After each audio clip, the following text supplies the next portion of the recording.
नर्तकी रहे कोनो बात नहीं बुझ रहा है। सबसे बेसी हड़बड़ी हमरा है, लेकिन ई मंच फिर कहिया लागत पैसे में बस और पैसे करिए और करिए 2 मिनट पैसे ना घर परिवार बाल बच्चा कहीं जाओ ना दुर्दशा में लिखल है। घर वाली कहते मुनसा ठहर खबै तब बुझबै जाओ जाओ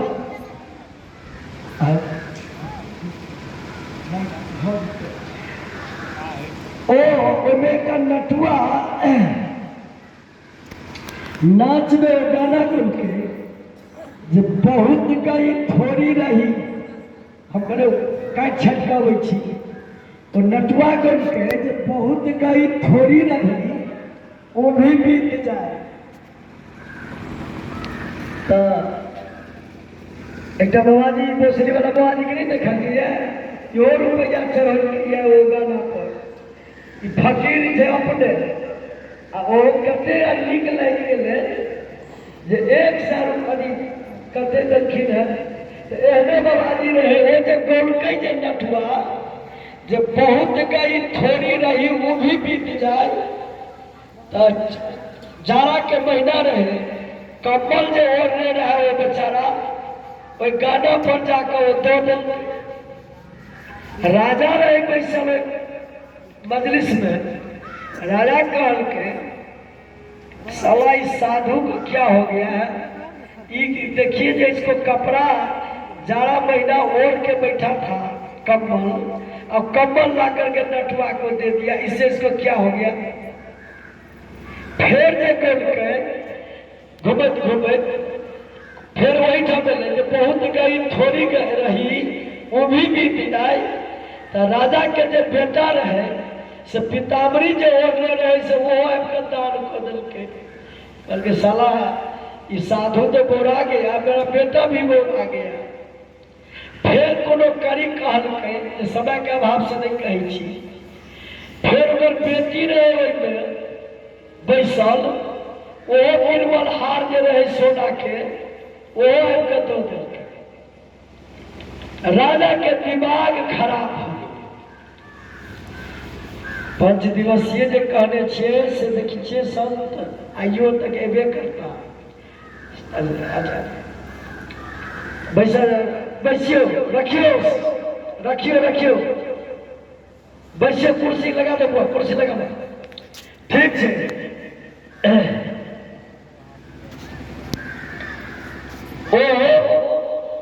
राजा के दिमाग काम निकल के जे हमर बेटा हमर बेटी बाबाजी के एक भजन से की लग गए वो चल गए। राजा उठ कर बसा मंत्री के काल के मेरे बेटा बेटी और बाबाजी को पकड़ के लाओ बजल के बजला बाद में पूछल के बाबाजी से जे तुमने जो कम्बल छोड़ देना की दिया वो पूछल के वो अरे कहीं चुना नहीं करेला धिया पुता के कोनो डांट दियो तो फिर कहते हमरा धिया पुता के एना कह दैया किछ नहीं फोड़ैया धिया पुता के कने सैतल जका जखने मुर्गा मुर्गी खा के बच्चा पैदा होइ छै तो ओना वो उड़ऽ लगै छै पैक खाने देर से भ गेल चिड़ै चुनमुनी खेबे तो वो तो बच्चा होने पैदा है। अभी ओ राजा सौंप के कह के तुमको क्या हुआ जो कम्बल दे दिया। कल के सरकार हमार उम्र भ गेल 80 वर्ष लेकिन एहि बीच में हमरा मन गड़बड़ा गेल छल हम कोनो गलत काज के फेरी में छलहुँ है से ई जे गोलकै ने जे बहुत गई थोड़ी रही वो भी बीत जाए। जे एतेक दिन हम व्रत में रहलहुँ जे हम सब रहलहुँ आ हमरा आब कनेक दिन लाई मोन गड़बड़ा गेल छल से सरकार हमर मोन आइ ठीक भ गेल जे नहीं हम ई गड़बड़ काज नहीं करब। कल के ठीक है बैसो बेटा के पूछल के तुम जो ये लाखों रुपया का पितामरी दान किया तुमको क्या मिला? काल के पिताजी हमरा राजा बने के बड़ शौक छल। कतेक बेटा देखे छे ने मास्टर सबके गर्दन कटैया, पेंशन आई, अनुकंपा यदि नहीं हटेते, यह द्वारे अनुकंपा हटा दिल्कैया सरकार, हटा देबाक चाहिए। अनुकंपा के आधार पर पैसा के कारण, नौकरी के कारण बेटा सब गर्दन काट रहे हैं लोग।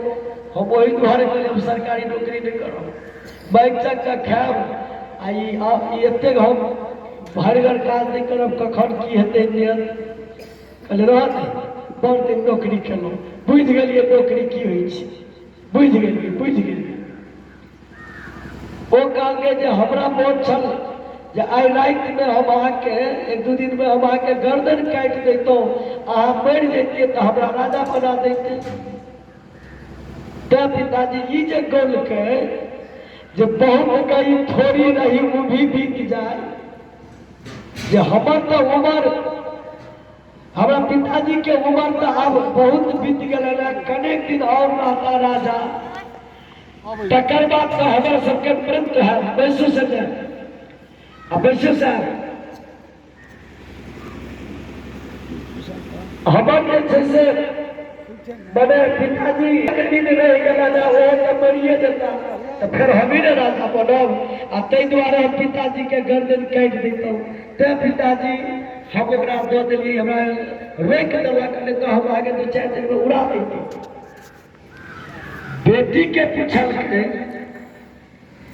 तू बताओ जो तुमने जो गिरबल हार दिया हुआ तुमको? काल के जैसे हम एक लड़का राजकुमार संगे लव करे प्रेम, हम 2-4 दिन में भाग जैतो वहां के राज से हमरा ई जे गोल के जे बहुत गई थोड़ी रही वो भी बीत जाए से पिताजी यदि हम आगे राज से भाग जैतो तो कलंक कहा नहीं बेटा पैबतो से हमरा मन में भेल जे हम जे जवान भेलिए है तो हमार पिताजियों के तो दिमाग में हेबे करते जब विवाह करी बेटी के, लेकिन हम कनिए दिन ला कमे दिन ला हम जे छै से अहाँके कलंक एहन दऽ कऽ जैतहुँ तो हम रुकि गेलहुँ जे ई काज हम नहीं करब।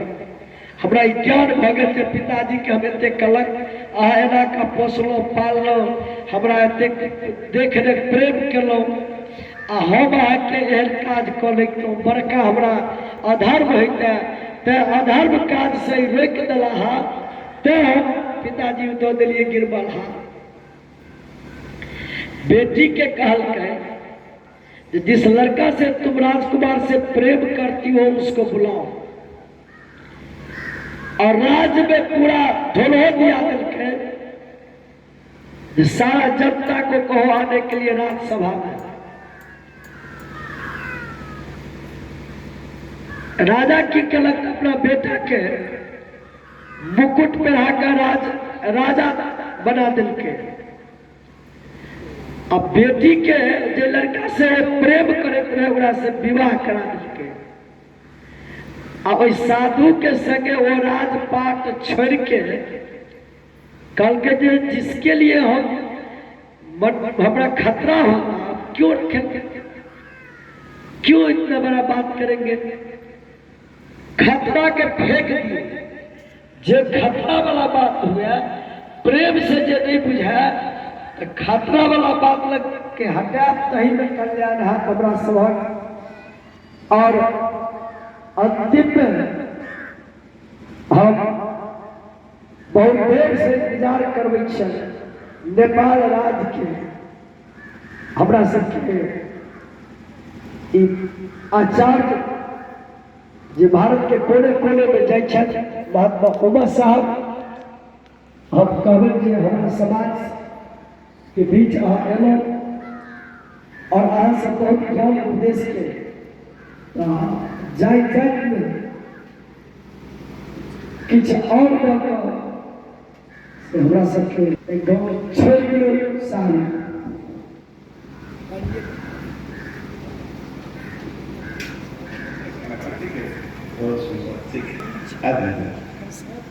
बोलिए संत सवरार सदगुरु कबीर साहब की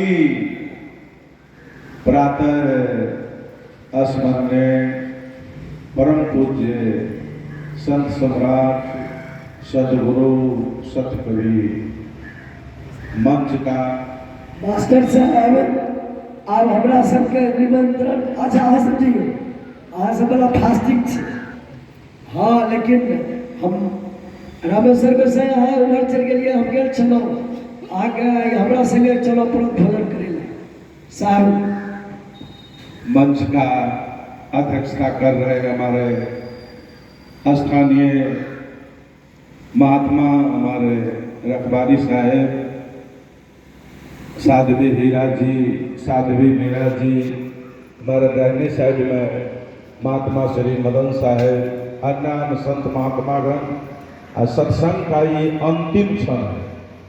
प्रकृति का अटल नियम है कि जो फलता है वो झड़ता है, जो बढ़ता है वो बुताता है, जिसका जन्म होता है उसकी मौत भी होती है। अभी दिन है, रात्रि पिछोरा में खड़ी है, मिलन होता है, बिछड़न होना स्वाभाविक है। मिलन और बिछड़न के बीच में हम लोग जी रहे हैं, इसी का नाम जीवन है। दुनिया के जितने भी चीजें देख रहे हैं आप सब परिवर्तनशील है। जिसको आज आप देखते हैं उसको कल नहीं देखेंगे, जिसको कल देखेंगे उसको परसों नहीं देखेंगे। सारा दृश्य भागा जा रहा है।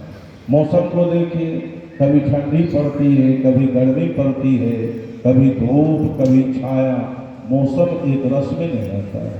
पेड़ पौधे को देखिए, ये पेड़ पौधे भी परिवर्तनशील है। आप अपने शरीर की तरफ देखिए, आपका शरीर भी परिवर्तनशील है।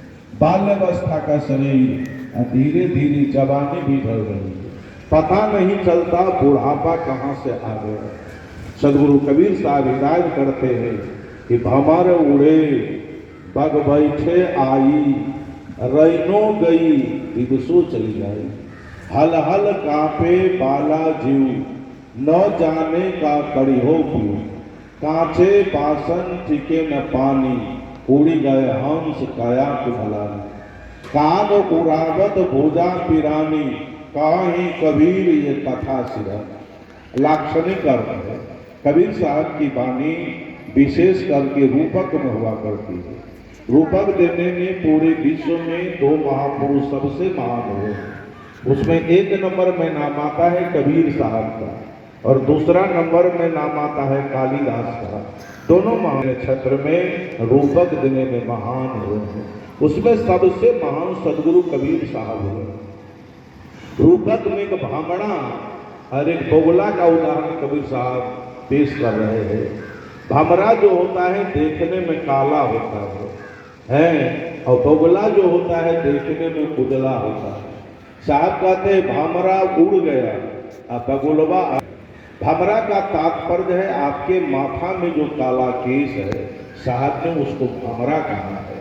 बाल्य अवस्था में, जवानी अवस्था में माथा में केश काला रहता है। अब बुढ़ापा जब आता है तो धीरे धीरे केश में सफेदी आ जाती है। बगुले के पंख के जैसे केश आपके उजले हो जाते हैं। तब आदमी मने मने पश्चाताप करता है मैं बूढ़ा हो गया।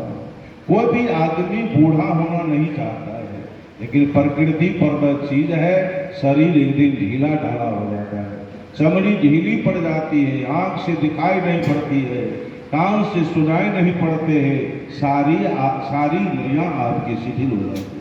बहुत आदमी आईना से अपने दर्पण से अपने चेहरा को बराबर निहारते रहते हैं। कबीर साहब कहते हैं अरे मुकड़ा क्या देखो दर्पण में, तेरा दया धर्म नहीं दिल में, तुम चेहरा को क्या निहार है। एक दो गो केस पकने लगता है तो बहुत आदमी उखाड़ देता है, कहीं ज्यादा पकने लगता है तो बहुत आदमी उसमें केमिकल लगाता है, काला मेहंदी लगाता है। कितने लोग केस को लगाते हैं, नहीं लगाना चाहिए केमिकल।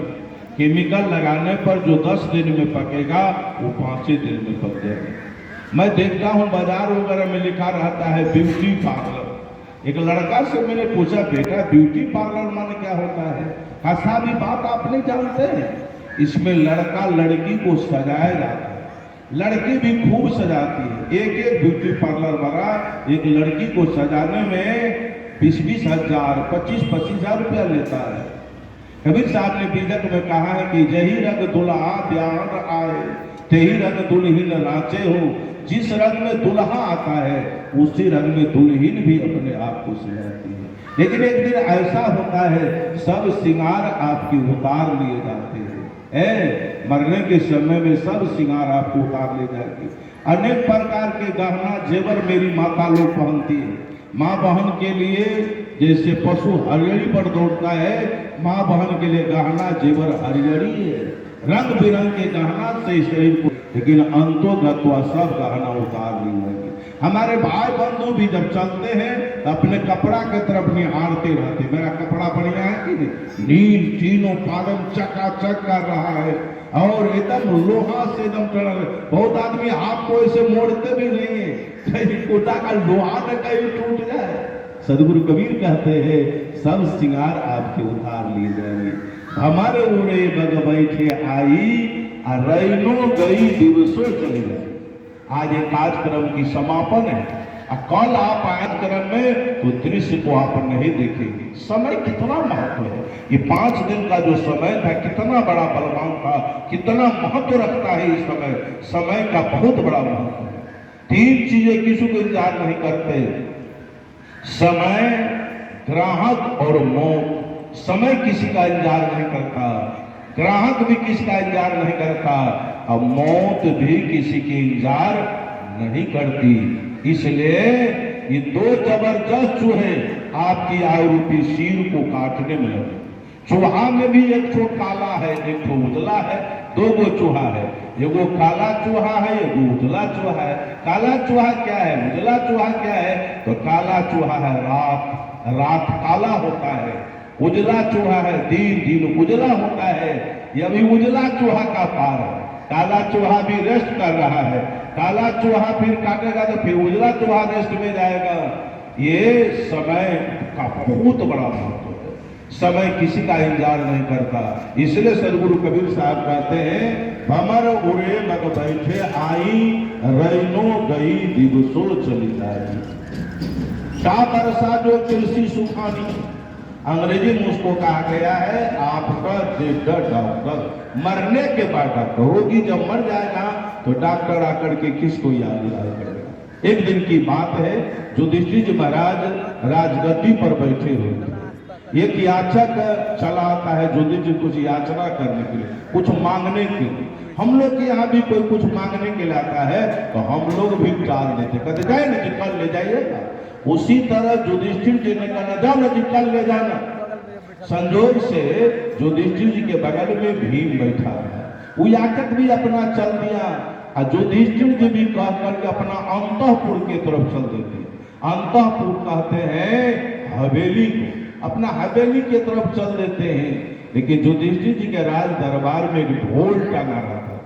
वो ढोल का नाम था विजयी ढोल। जब भी किसी सी पर विजय होता था उस अवसर पर उस ढोल को बजाया जाता था। वो जो भीम ने क्या किया, उस ढोल में अनगिनती चोट मारना शुरू कर दिया। युधिष्ठिर के कान में आवाज गई, बुझाता है विजयी ढोल में से आवाज आ रही है। कौन आदमी इस ढोल को बजा रहा है? कौन आदमी इस ढोल को बजा रहा है? शायद कोई पागल आदमी तो नहीं बजा रहा है। युधिष्ठिर जी तुरंत लौट जाते हैं, तब तक भीम बजा ही रहा। युधिष्ठिर ने कहा भीम तुम पागल तो नहीं हो गए हो? इस विजयी ढोल को तुम क्यों बजा रहे हो? कुछ खुशखबरी हुई है क्या? कल कहा हाँ भैया, इतना दिन तो मैं सुनता था कि आप धर्मराज दिल से है, सत्यवादी दिल से है, लेकिन आज मुझे बहुत खुशी हो रही है कि आज आप समय पर भी विजय प्राप्त कर लिए। भले भी समय पर मैं कैसे विजय प्राप्त कर लिया? समय पर तो कोई आदमी विजय प्राप्त नहीं कर पाया, मैं कैसे समय पर विजय प्राप्त करूंगा? भैया वो याचक जो आया है आपसे याचना करने के लिए, कुछ मांगने के लिए, उस याचक को आपने कह जाओ कल ले जाना, इसका मतलब है कल तक की तो गारंटी आपकी हो गई। आदमी को पल भर की खबर नहीं है अब उसको आपने कहा जाओ कल ले जाना, इसका मतलब है कल तक आप रहेंगे। युधिष्ठिर ने कहा भी बहुत बड़ी भूल हो गई, जल्दी उस याचक को बुलाओ। तब तक याचक कुछ दूर चला गया था। तुरंत उसको बुलाया गया, जो कुछ देना था उसको दे। मेरा कहने का भाव ये है, समय किसी का प्रतीक्षा नहीं करता, ग्राहक किसी का प्रतीक्षा नहीं करता, अब मौत भी किसी की प्रतीक्षा नहीं करती। कबीर साहब कहते उठा मारा, बैठा मारा, मारा सुतम सुता, तीन लोक में काल का पसारा, अब कहां भय का जब होगा। बहुत आदमी को मैंने देखा है खड़े खड़े मौत होती, खड़े खड़े आदमी टेढ़ जाता है। बहुत आदमी घर में बैठा रहता है, बैठे बैठे टेढ़ जाता है। बहुत आदमी घर में सोया रहता है, सुतले सुतले रह जाता है। कभी मौत आएगी इसकी कोई गारंटी नहीं। इसलिए साहब कहते हैं हमर उड़े बग बैठे आई, रैनो गई दिवसों चली जाए। हल हल कापे बाला जीव, न जाने का करी हो पीऊ। जीवन में कोई आपत्ति आती है, जीवन में कोई विपत्ति आती है, जीवन में कोई समस्या आती है, जीवन में कोई कठिनाई आती है, माथा पर हाथ का पद, हे भगवान हे भगवान हे भगवान, न जाने भगवान हमको क्या करेगा। कबीर साहब कहते हैं इसमें भगवान का कोई दोष नहीं। मेरी माता लोग भगवान को गाली भी देती रहती है, भगवान दुरंगा है, भगवान को हम शौक में आग उठा करके दे दिए है, फला आदमी को भगवान ऐसा बना दिया है, हमको भगवान ऐसा नहीं। माता जी भगवान कुछ बनाता बनाता नहीं है। जीवन में जितने दुख देखते हैं ये निज दोषों का कारण है। आपके जीवन में जो भी समस्या है, जो भी दुख है, जो भी तकलीफ है, आपका ही दोष का परिणाम। हर क्रिया की प्रतिक्रिया होती है। अभी मैं बोल रहा हूं, मेरी वाणी टकरा रही है, टकरा करके कान में सुनाई पड़ रही है। आप जो भी कर्म कुकर्म करते हैं उसका नतीजा आपके सामने आता है। इस पर परसों तरसों बड़ी चर्चा हुई।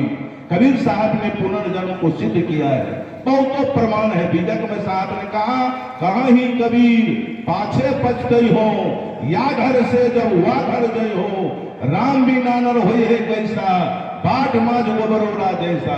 साहब ने कहा पीछे तुमको पश्चाताप होगा, इस घर में से दूसरे घर में जाओगे तो बड़ी तुमकी वेदना होगी। अन्य योनि में जाओगे, गधा में जाओगे, घोड़ा में जाओगे। घोड़ा को लोग जोतता है ना, ठंड में मारता है ऊपर से घोड़ा है। बैल को लोग जोतता है, नहीं चलता है तो ऊपर से देता है चामुक है। इसलिए दूसरे जोने में जाओगे तुमको बड़ी वेदना होगी, बड़ी जो है सो कष्ट को भोगना पड़ेगा।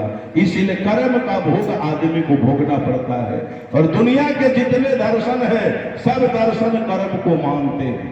भारतीय दर्शन 6 है, योग, न्याय, मीमांसा, शांत, वैशेषिक और वेदांती 6 दर्शन है। इसका रचयिता है जैमिनी, कनाद, कपिल, पातंजलि, गौतम और व्यास। ये 6 ऋषि ने 6 दर्शन को लिखा।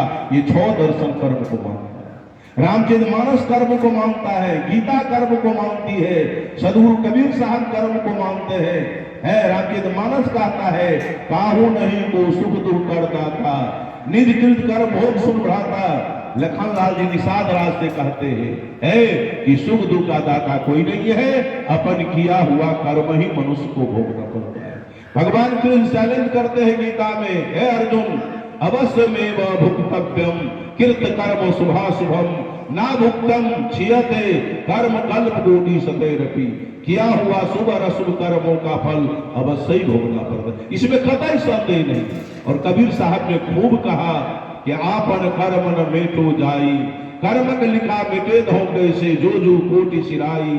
गुरु वशिष्ठ ने लगन सुधारो सूरज मंत्र के दिन जो सीता रघुनाथ बियाही पले का संजन किन्हा। 3 लोग के करता कहिए बाली बधो बरियाई, एक समय ऐसी बनी आई जो नहु अवसर पाई। नारद मुनि को बदन छिपाओ किन्हो कपि स्वरूपा, शिशुपाल के भुजा उखारी आप भय हरि ठुठा। पार्वती को बांधन कहिए ईश्वर न कहिए भिखारी, कहीं कबीर कर्ता की बातें कर्म की बात नहीं।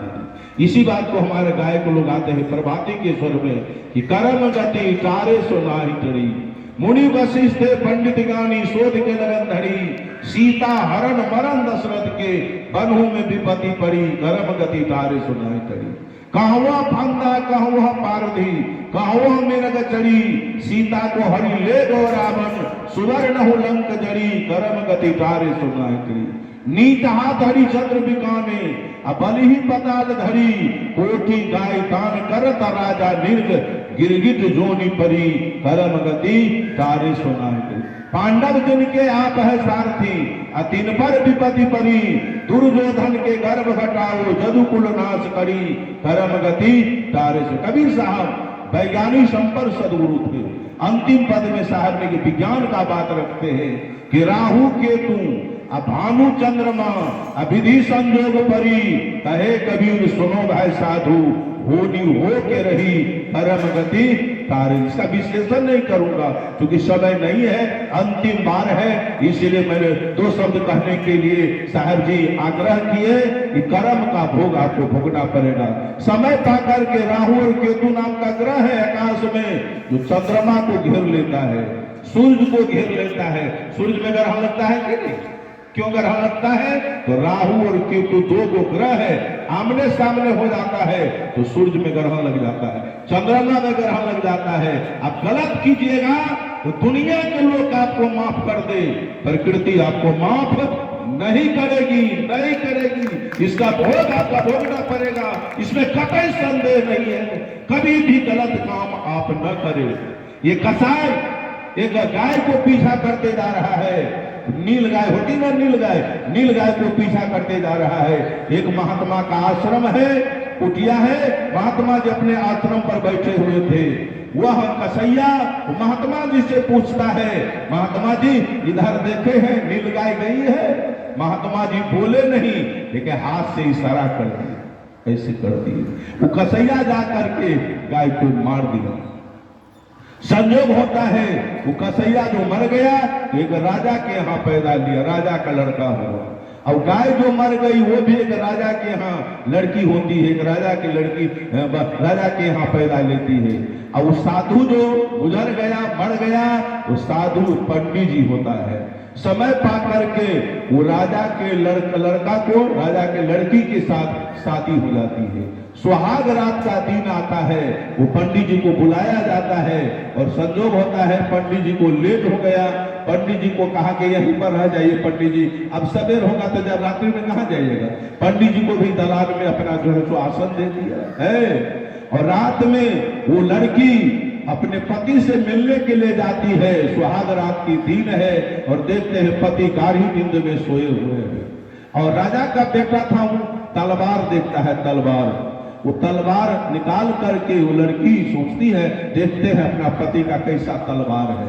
तलवार प्यार में से खींच करके इसे नचा रही है। जो संयोग होता है वो तलवार हाथ से छूट जाता है और राजा का जो लड़का था, उनका पति जो था, उसके गर्दन पर तलवार गिर जाता है, दो खंड कट जाता है। अब लड़की अफसोस करती, बड़ी मुश्किल है, ये सुहाग रात के दिन है, मैं पति से मिलने के लिए गई हूँ, देखते हमसे जो है वो तलवार छूट गया, मेरा पति का हत्या हो गया। अपना बचने के लड़की वो क्या करती है तो हल्ला कर देती है, बाप देव करने लगती है। बहुत से लोग जुट गए, क्या हुआ क्या हुआ? कहते ही पंडित जी जो है आकर के मेरे पति को मार दिया, हमसे जबरदस्ती बलात्कार करना चाहता था, मेरे पति को मार दिया। तो पहले लोग ब्राह्मण को, पंडित को लोग बहुत मानते थे, अब क्या पंडित जी गलत कर दिया है तो इसको क्या दंड देंगे? तो इसी हाथ से न मारा होगा, इसीलिए पंच भगवान निर्णय किए ये हाथ काट लिया जाए पंडित जी को। वो पंडित जी का हाथ काट दिया। पंडित जी अफसोस करते हैं, मैं तो गलत नहीं किया। अब पंच भी जो है कह दिया इसको हाथ के निर्णय, गलत निर्णय कर दिया। क्या बात है, क्या कारण से मेरा हाथ कट गया है? उच्च कोटि के जो संत थे खोजने लगे। एक महात्मा थे त्रिकालदर्शी, बहुत ऐसे संत होते हैं जो त्रिकालदर्शी होते हैं, भविष्यवाणी जानते हैं। पहुंचे हुए संत के पास पहुंचते हैं, जनाब हम कोनो गलती नहीं किए हैं, लेकिन मेरा हाथ क्यों कट गया? वो जब देखते हैं तो कहा कि देखिए पंडित जी, आप पूर्व जन्म में साधु थे, ये जो लड़की जो थी वो गाय थी, और ये जो लड़का जो था ये कसाई था, ये कसाई गाय को पीछा करते जा रहा था। आपसे पूछा कि गाय इधर गई है, तो आप तो मुंह से नहीं बोले, हाथ से इशारा कर दी, इसलिए आपका हाथ कट गया। अब वो नील गाय को मार दिया तो वो लड़की भी अपने पति को मार दिया। बदला आपको छोड़ेगा नहीं। अब भेड़ बकरा को आप काटते हैं, आपको छोड़ेगा नहीं, इसको बदला आपको भोगना पड़ेगा, चाहे आज भोगे कल भोगे। पर इसीलिए कबीर साहब ने कहा कहीं भी आप रहे, कोई देखे या ना देखे, कहीं गलत काम मत करो। इसलिए साहब कहते हैं कि न जाने का करी हो पीऊं, कांचे बासन टिके न पानी। 5-6 मिनट और है। कांचे बासन टिके न पानी, उड़ी गया हंस गया कोई। शरीर को कबीर साहब ने कच्चा बासन कहा। जैसे कच्चा बासन में पानी नहीं टिकता, उसी तरह उड़ी गया हंस गया कुमलानी। इस शरीर में से जब हंस उड़ जाता है तो काया आपका मौला जाता है, काया कुमला जाता है। साहब कहते हैं हंसा प्यारे हो सारा बारा तज कहा जाए, ओ हंसा प्यारे हो सारा बारा तज कहा जाए। जय सारा बारा बीचो हो मोतिया चुगत होते, बहु विधि के निकरा ओ हंसा प्यारे हो सारा बारा तज कहा जाए। जय सारा बारा बीचो हो मोतिया चुगत होते, बहु विधि के निकरा ओ हंसा प्यारे हो सारा बारा तज कहा जाए।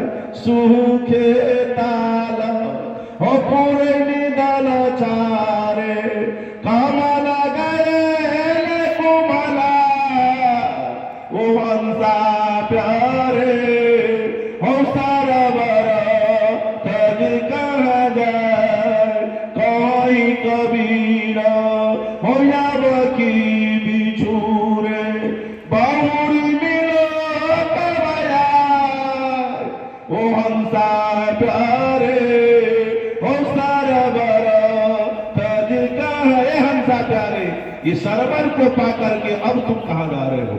यही सरवर बिच मोतिया चुगत होते, जिस सरवर को पाकर के भोग रूपी मोती को तू चुकता था है। बहु में मन इसमें खेली करता, लेकिन सूखे ताल, अब ताल तुम्हारा सूख रहा है। बुढ़ापा में 3 बीमारी सबको पकड़ती है, कफ पीत और बात। पहले तो आपको कंठ घेरेगा, इसलिए दूसरी बीमारी पीत की मत, भोजन ठीक लगता है, कितना हो दाल भात तड़का ठीक लगता है, अच्छा नहीं लगता है। अब बात की बीमारी होती है, गठिया बात दुखी डर दुखी, बुढ़ापा में बड़ा पश्चाताप होगा। साहब कहते हैं सूखे ताल पुरैनी दल छारे, कमल गले कुम्हलाए, कहाँ ही कबीर अब की बिछड़े, बहुड़ी मिलो कब आए।